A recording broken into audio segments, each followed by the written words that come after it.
Pages is the iPad's word processor. To get started, you're going to want to click on the icon that looks like a little pen and ink, and it will say Pages underneath it. And that will take you to the screen that will show you any of the documents that you have stored here. As of right now, if you're just getting started, the only one that you'll see available is the Getting Started guide. To add a new document, click the plus in the top left-hand corner. And that will give you the option to create a new document, copy from iTunes, or copy from WebDAV.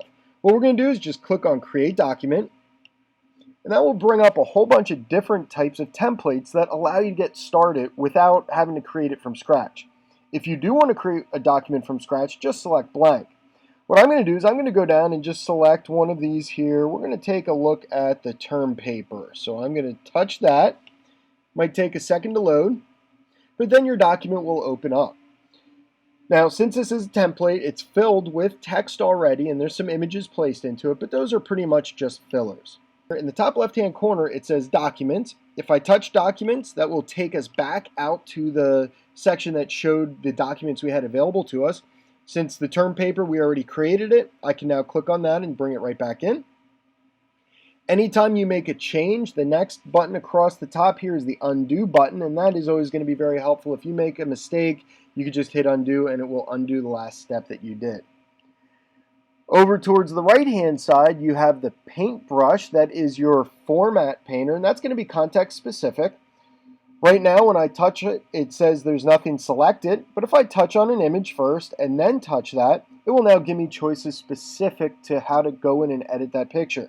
If I touch on text and then touch that format painter, it'll give me options to change the style and the layout of that text. The next item over is the little plus sign. This is where you're going to add content, and from here, the first time you touch that, it's going to ask if you'd like to access your photos. You're going to want to touch OK, because then it will look at the pictures that you have on your iPad. You could add pictures to this, you could add tables, you could add charts, you could also add shapes. Those will be explained a little bit later on in some of the other videos. Further, over on the right hand side, you have the little tool, and that is your settings tool. From here, you could share and print. You could find, which searches your document for important items. You could do change tracking. So if you're passing this document between other people, you could offer suggestions as to how the author of it can make changes. You could also enter the document setup.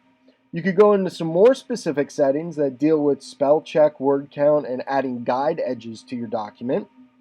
And you could also access their help, which is a full feature area that will answer pretty much any questions that you have when you're trying to use Pages.